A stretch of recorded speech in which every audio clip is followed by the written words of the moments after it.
Good day, folks. This is Greg Judy at Green Pastures Farm. We're on the North Place. This is called this is part of my Uncle Scott's farm, and I was fortunate enough I was able to buy this farm back in, gosh, what year was that? 1993. Uncle Scott got killed in 1967. He got hit by a drunk driver, and this is part of his farm. It didn't look like this. That's part of it way over yonder too. So that guy, he never did anything with his 100 acres. I've got 134 in here, and you know, it's just you gotta stay on top of it or it will look like that over there. Now that's good deer habitat. There's a lot of places for deer to hide in there, but you certainly can't make a living from that land over there grazing livestock. I guess you could, you know, sell some deer hunts off that over there, but there's no food in there. It's just choked with brush. And here, you know, we've got, I don't know what there is in here right now. I think there's 130, 140 females. Some of these are first calf heifers. There's some older cows, but they're all spring calving, and well, they're really starting to swell up. And I would say they're supposed to start April 1st. Well, they did the same thing to us last year. They waited about 7 days, and then we had like 12 calves in one day. So they are so happy to be in here. This is good grass. For early spring, and the boys are giving them. We've got this hay. We haven't fed any of it, and I told Liza, just throw a little bit out there. They're close to calving. Put a little dry matter out there, and he is getting consumption. So they're going over there after clean up this green, and they're getting some dry matter. So yeah, somebody asked me the other day if this was this is my neighbor's field. Asked me if that was clover. I'm like, no, that's not clover. This is Kraut. That's called henbit.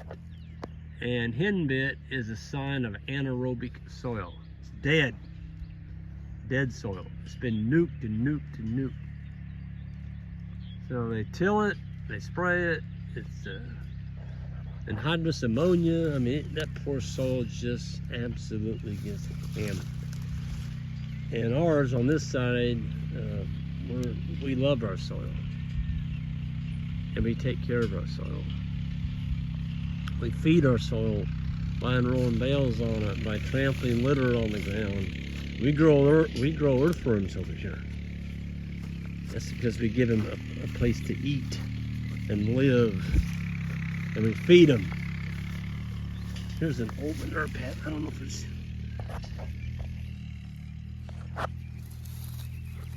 pretty old. Yeah, see, they've already broken that down pretty much. There's all kinds of seeds coming up in there. Clover seeds. It's all turned back to soil. Turkeys have been in here scratching on this. Here's another old one. Man, look at that soil. Wow. Oh, it almost gives you a buzz when you smell it. It wasn't always like this, folks. I remember when we bought this farm, this was all cedar trees and thorn trees. Cedar and thorn trees. But it's getting better. It's getting better.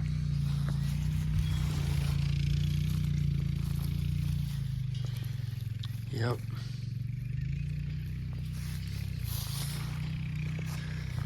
But you can't make it any better unless you bring livestock on it. It takes livestock. You got to have animals out here.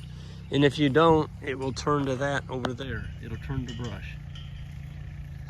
You got to have livestock helping you. So if you don't have these critters out here grazing and trampling and feeding it, you know, the urine and the manure in their feet, massaging the ground, it's a tough deal. You're not going to turn it around. But the boys are doing a good job with this herd, and they're moving them twice a day. And it's wet right now. We just got an inch and a half, and we're supposed to get rain the next 3 days. And so I'm not going to turn it down. You know what? We've got ponds. This one's full. This pond is coming out the spillway down there. You see all the hybrid poplars we planted. I did a video on them. I haven't released it yet. I'm going to show you what we did, but we planted 200 hybrid poplars around Judy Farms, and they've all got cages on them with the fiberglass stake, and we've got them where the cows can't rub on them, so that there's a hot wire down there keeping them from rubbing on, 'cause they'll just, you know, they just break them over.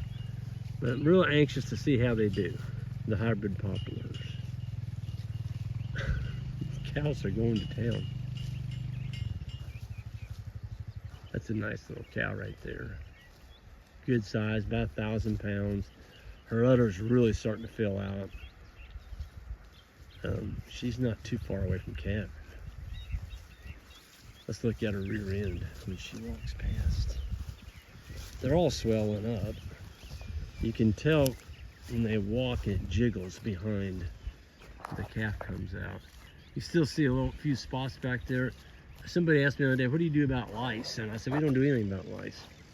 Sun, when the sun hits it, we get some hot days, the lice are just gone. And I'm not gonna pour all this crap all over the top of my cows to get rid of lice and then kill my soil microbes. You know, there's been lice around since the earth was created, and then sun knocks the heck out of them. They're just gone. In about 7 days, your cattle would be completely free of them. With some, you know, 70 to 75 degree days just knocks them into next week.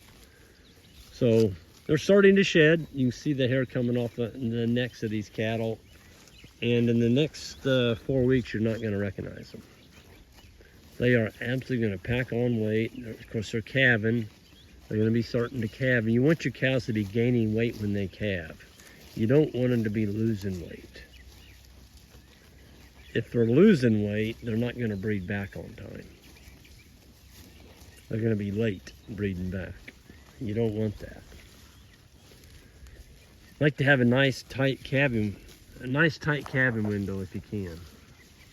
So just makes managing so much easier. All your calves come at once. They're all the same size.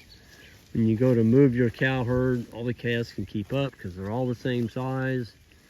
And yeah, life is good.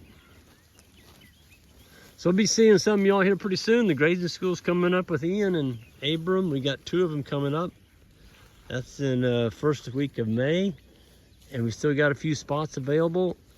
And also, if anybody looking for some really good guardian dogs, we've got 2 on our sheep page. They're trained, I believe they're 17-month-old. And yeah, they're good ones. So check that out on our Green Pastures Farm web page. Trained guardian dogs, getting ready to start lambing. If you don't have a good dog, you're gonna feed all your lambs to the predators. They'll eat them. And it's just awful to see predators come in and kill all your lambs.